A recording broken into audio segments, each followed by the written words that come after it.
1.5 lakhs கண்டிப்பா net salary இருக்கணும். It's not a gross. 1.5 lakhs net salary இருக்கணும். S. அப்புறம் வந்துட்டு கார் இருக்கணும். அப்புறம் இண்டிவிஜுவல் ஹவுஸ் இருக்கணும். அதாவது ஒரு 27 வயசு பையனுக்கு இந்த கவர்மெண்ட் 50,000 சேலரி தருதுங்கிறது எனக்கு தெரியல. சினிமால தான் ஏழைக்கு கட்டி கொடுக்கறதெல்லாம். பொண்ணுக்கு நகை போட சொன்னா கூட பரவாயில்ல, ஏத்துக்கலாம் சார். பொண்ணோட அம்மாளுக்கு சேர்ந்து போட சொல்றாங்க சார். நீங்க எவ்வளவு பொண்ணு பாத்துறீங்க? நான் ஒரு 40 to 50 பொண்ணு பாத்துறேன். 40 to 50 பொண்ணு பாத்துறேன். 40 to 50 பொண்ணு பாத்துறீங்க? ஆமாங்க சார். ஆளு வந்து கொஞ்சம் கருப்பா இருப்பாரு, ஆனா கலையா தான் இருப்பாரு. நாம பார்த்து டிமாண்ட் பண்ண விஷயம் இப்போ வந்து அவங்கள நம்ம டிமாண்ட் பண்றாங்க. எங்ககிட்ட எல்லாமே இருக்கு, எங்க ப்ரொஃபைல் நல்லா இருக்கு, உங்களுக்கு என்ன வேணும் நீங்க கேட்ட எல்லாமே இருக்கு, அப்ப ஏன் நீங்க ரிஜெக்ட் பண்றீங்க? அவன் காலத்துல அவன் நியாயமா இருந்தான்ல, உங்க டர்ன் வரப்ப நீங்க நியாயமா இருக்கணும்ல. இந்த குவாலிட்டிஸ் இருந்தாதான் எங்க வீட்டுக்கு நீங்க பெண் கேட்டே வரலாம். What are that? 1.5 lakhs கண்டிப்பா நெட் salary இருக்கணும். It's not a gross. 1.5 lakhs net salary இருக்கணும். எஸ். அப்புறம் வந்துட்டு கார் இருக்கணும். ஓகே, கார் இருக்கணும். எஸ். அப்புறம் இண்டிவிஜுவல் ஹவுஸ் இருக்கணும். Individual house. லிஸ்ட் பெருசா போய்கிட்டு இருக்கு. ஆஃப்டர் மேரேஜ் இஃப் பாசிபிள் ஏதாவது அப்ராட்ல இது கிடைச்சதுன்னா they have to go and settle over there. Okay, வெளிநாட்டுல போய் செட்டில் ஆகணும். ஆமா. எந்த நாடா இருந்தா ஓகே? யுஎஸ் இருந்தா ரொம்ப நல்லா. யுஎஸ். பெட்டர்மேக்ஸ் லைட்டே வேணுமா? ஆமாங்க. டீசென்ட்டான ஜாப், என்னோட அதிகமா earn பண்ணனும், வீடு இருக்கணும் கண்டிப்பா, சொந்த வீடு இருக்கணும், முடி இருக்கணும், வழுக்கையா இருக்க கூடாது. நான் செவனே தானா போய்க்கிருந்தேன், யாரு வம்பு தும்புக்காச்சும் போனனா? அப்பா மாதிரி இல்லாத ஒரு ஆளா தேர்ற நீ. நக்கல்யா அவனுக்கு. அப்ராட்ல படிச்சிருக்கணும், அப்படி இல்லனா அப்ராட் ரிட்டர்னா இருக்கணும். அப்ராட்ல படிச்சிருக்கணும், இல்லாட்டி அப்ராட் ரிட்டர்னா இருக்கணும். கல்யாணம் பண்ண உடனே அப்ராட் கூட்டிட்டு போறவங்களா இருக்கணும். நீ பேசாம அமெரிக்காவுக்கே போயிடு சிவாஜி. என் பொண்ணுக்கு நான் மாப்பிள்ள பார்த்தேன்னா அவர் பிசினஸ் மேனா இருக்கணும். பிசினஸ் மேனா இருக்கணும் கண்டிப்பா.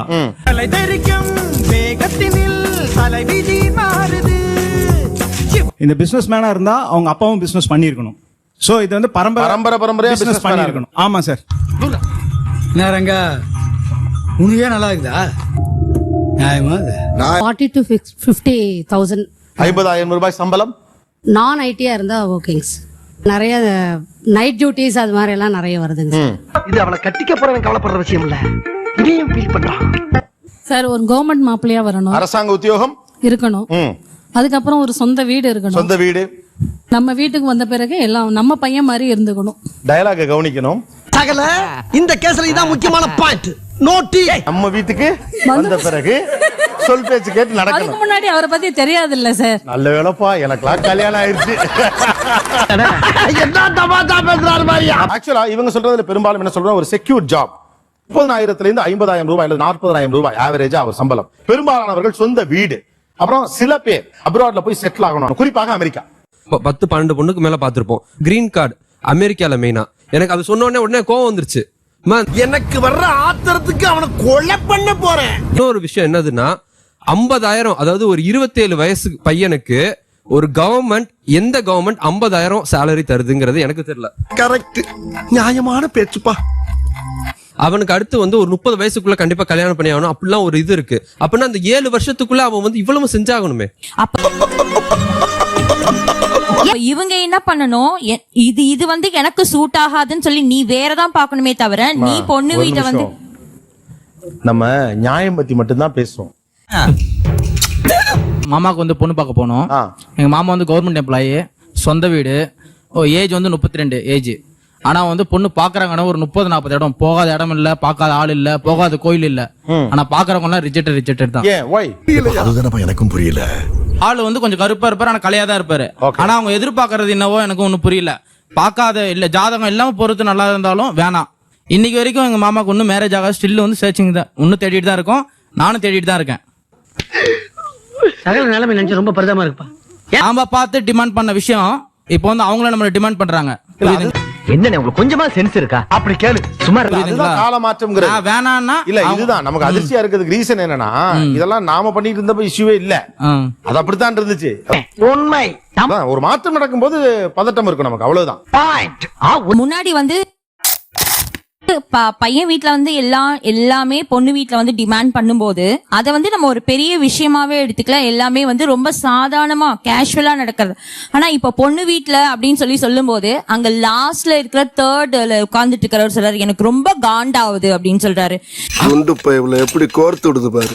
இதே நீங்க வந்து பொண்ணு வீட்ல வந்துட்டு கேட்கும்போது இத்தனை சவரன் போட்டுதான் ஆகணும், என் பையனுக்கு கார் வாங்கி தரணும், ஸ்கூட்டர் வாங்கி தரணும், அப்புறம் ஆடி மாசத்துக்கு இத்தனை சீர் வைக்கணும் அப்படிலாம் கேட்கும்போது அப்ப உங்களுக்கு காண்டாவல. ஆனா இப்ப வந்து முழிச்சுக்கிட்டாங்க, அவ்வளவுதான். இவ பொம்பளை ரபடியாச்சே. லா பாயிண்ட்ஸ் எல்லாம் நிறைய பேசுவாங்க சகல. ஏன் நீங்க பொண்ணை கொடுக்கறதுல நீங்க என்ன வேணா கேட்கணும், நான் கேட்கணுமா? கண்டிப்பா சார். சொல்றது கேளுங்க. 22 வயசு காலேஜ் முடிக்கிறான், வேலைக்கு எப்ப போறான்? இன்னும் 4 வருஷம் போறானா? 4 வருஷம் எவ்வளவு சம்பாதிக்க முடியும்? இருக்கிற கடனோட வாங்கி தான் வீட்டை கட்ட முடியும். ஒரு பைக் வாங்கணும்னா 60,000 செலவு பண்ணி ஆகணும். ஒரு கார் வாங்கணும் 6 லட்சம் ரூபாய் செலவு பண்ணி ஆகணும். எல்லாத்துக்கும் இஎம்ஐ போட்டாகணும். ஒரு சேலரி எடுக்க மாசம் 30,000 50,000 வாங்குறவனாலும் 25,000 கொடுத்துதான் ஆகணும். அவன் வந்து திருடிட்டு வர போறது எவனுமே. தம்பி கரெக்டா பாயிண்டா பேசுது இல்ல, கும்பி பேசுறாரு. நான் 2012 காலேஜ் முடிச்சேன். 4 வருஷம் பிசினஸ் பண்ணேன். இப்போ 1 வருஷம் பேங்க் மேனேஜரா இருக்கேன். 4 வருஷத்துல இன்னைக்கு வரைக்கும் என் கையில 10 lakhs இருக்கு எனக்கு. பொறுமையா கல்யாணம் பண்ணிக்கோங்க. நீங்க ஏன் இஎம்ஐ இருக்கும்போது கல்யாணம் பண்ணிக்கிறீங்க?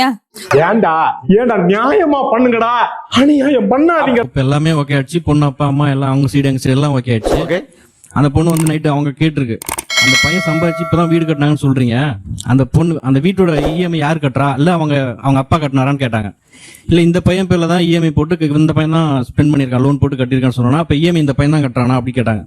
ஆமான்னு சொன்ன உடனே அப்ப எனக்கு வேண்டாம், அவங்க சேலரி சொன்ன சேலரி என்னவோ அப்ப அதை விட இஎம்ஐ கட்டினா எனக்கு செலவுக்குன்னு பாத்தீங்கன்னா கம்மியா தான் இருக்கும். சோ இந்த ரீசன்னால எனக்கு வேணாம்னு சொல்லி ரொம்ப சீப்பா இது பண்றாங்க. டேய் இப்படிலாம் பண்ணன்னு வச்சுக்கடா, நாசமா போயிருவடா, அழிஞ்சு போயிருவ. இந்த எண்ணத்தை மாத்திக்க. வீடு வேணும், கடன் இருக்க கூடாது. இது 2ஆம் தேதிக்கு பிழிஞ்சி வெறுந்தூர்ல விளக்கணையை ஊத்தி திரி வச்சு நான் பொருத்தி வைப்பனா இவனுக்கு நோகாம கொண்டு தண்ணியில விடுவாங்க. இவங்களோட சொந்த வீட்டுல இவங்க இருக்கணும்ன்றதுக்காக கடைசியில என்ன ஆகும்னா வர பொண்ணையும் இவங்க கஷ்டப்படுத்துவாங்க. அந்த பொண்ணுக்கு வேலைக்கு போகணும்னு விருப்பம் இருக்கும், இல்ல போகாம இருக்கணும்னு கூட விருப்பம் இருக்கும். இப்ப இவங்க என்ன சொல்லுவாங்க, நான் இஎம்ஐ எனக்கு இருக்கு, சோ நீயும் எனக்காக ஹெல்ப் பண்ணு, நீயும் வேலைக்கு போ அப்படின்னு சொல்லி அந்த பொண்ணை கஷ்டப்படுத்துவாங்க. அடங்கோயால என்ன தெளிவா பேசுறீங்கடி. இது பெண்ணுக்கான காலம் நான் கேட்கிறேன்னு சொன்னீங்க. அப்ப ஆணுக்கான காலத்துல ஆண் கேட்டப்ப ஆண் வேலைக்கு போனான், ரைட்டா? அப்ப வார்த்தை என்னது, உத்தியோகம் புருஷ லட்சணம். அவன் வேலைக்கு போனா ரெஸ்பான்சிபிலிட்டி அவன் எடுத்துக்கிட்டான், நல்லது கெட்டதுக்கு அவன் தான் போய் நின்னா, பொண்ணு ரைட்டா சம்பாதிச்சான். இப்ப நீங்க மட்டும் உங்க காலத்துல ஏன் அந்த ரூலுக்கு கீழே வர மாட்டேங்கிறீங்க? போமா போய் நீ சம்பாரி, புருஷனோட சேர்ந்து ஹெல்ப் பண்ணி இஎம்ஐ அடைன்னு சொல்லுங்க. அதை விட்டுவிட்டு நீ இஎம்ஐயே இல்லாம ஒரு வீடு வாங்கி வை, ஏன் பொண்ணு வருவா? அவன் காலத்துல அவன் நியாயமா இருந்தான்ல, உங்க டர்ன் வரப்ப நீங்க நியாயமா இருக்கணும்ல, ஏன் இல்ல? நீ கேட்ட ஒவ்வொரு கேள்வி என்ன செருப்பால் அடிச்ச மாதிரி இருக்குடா. மாதிரி இல்ல, உண்மையிலே செருப்பால தான் அடிச்சது.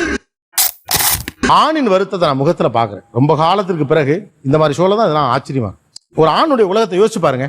கொஞ்சம் கூட அத பத்தி எந்த லஜ்ஜையுமே இல்லாம நீங்க பேசணும்னா ஒண்ணுமே பண்ண முடியாது. எங்கடா இருந்த கூடவே தான் இருந்தேன்.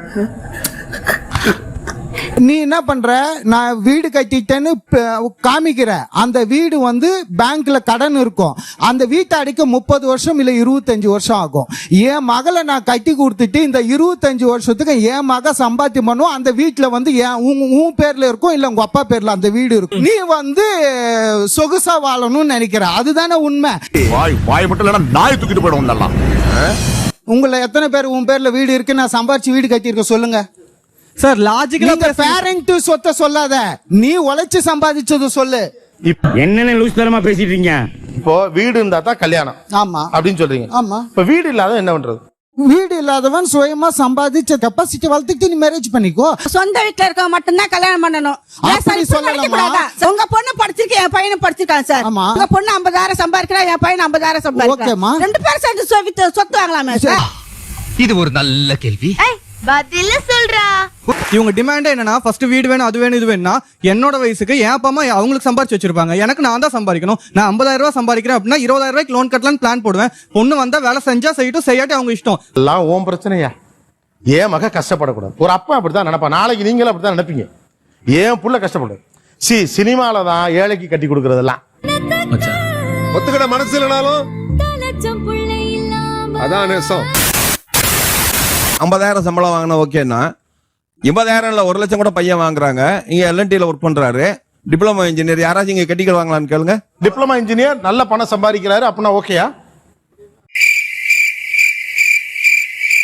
ஏன் அப்படி? ஏன்னா அவங்க 10th படிச்சு முடிச்சிருக்காங்க. சோ வேண்டாம்.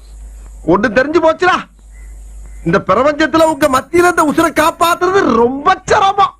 டிப்ளமா படிச்சா ஒரு 12th தான் அப்படிங்கிற மைண்ட் செட் இருக்குங்கிறவங்க கை தூக்குங்க. சும்மா கண்ணை மூடிட்டு கை தூக்கலாம். இவ்வளவுதான் சார். இல்ல எல்லாருமே கை தூக்கிட்டாங்க. எவ்வளவு காண்டா இருக்கு கேட்கல. ப்ரோ எனக்கு தெரியாம வருது ப்ரோ. இப்போ இன்னொரு பொண்ணு என்ன சொல்லுச்சு, ஏகப்பட்ட போட்டோ கேட்டுச்சு, நிறைய போட்டோ கேட்டுச்சு.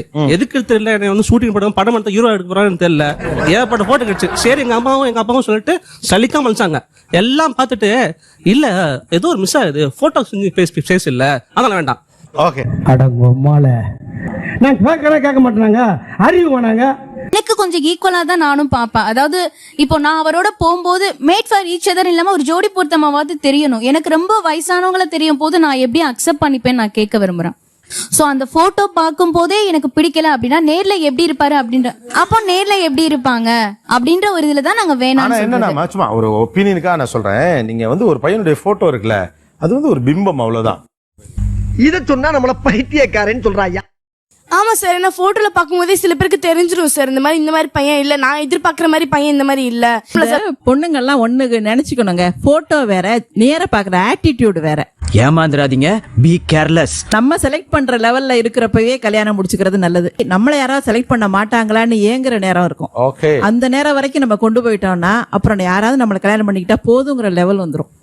பாத்தியில ப்ராடக்ட்ட 30 வருஷம் எக்ஸ்பீரியன்ஸ் எப்படி புடிச்சது பாத்தியா? நீங்க என்ன பண்றீங்க? நான் சாஃப்ட்வேர் இன்ஜினியர் இருக்கேன். எவ்வளவு சம்பாதிக்கிறீங்க? நான் ஒரு 40,000. சொந்த வீட்டுல இருக்கீங்களா? சொந்த வீட்டுல இருக்கேன். 2 கார் இருக்கு, 2 வீடு இருக்கு. வீட்டு வாடகை 30,000 வரும். எங்க அப்பாவும் வேலை பார்த்துட்டு இருக்காரு, அவரு எம்என்சில வந்து மேனேஜர் இருக்காரு. ஏங்க செம மாப்பிளையா இருக்கீங்களே, ஏன் உங்களுக்கு ரிஜெக்ட் ஆகுது? எனக்கு லாஜிக் புரியவே இல்ல புரியல. 15-20 வருஷத்துக்கு முன்னால ஆண் வீட்டார் சொன்னப்ப எதெல்லாம் தப்போ அதே இத நீங்க பண்ணிட்டு இது என் காலம் சண்டைக்கு வர முடியாது. ஏன்னா அப்பவும் இவங்களெல்லாம் தப்புன்னு சொன்ன 4 பேர் இருந்தான்.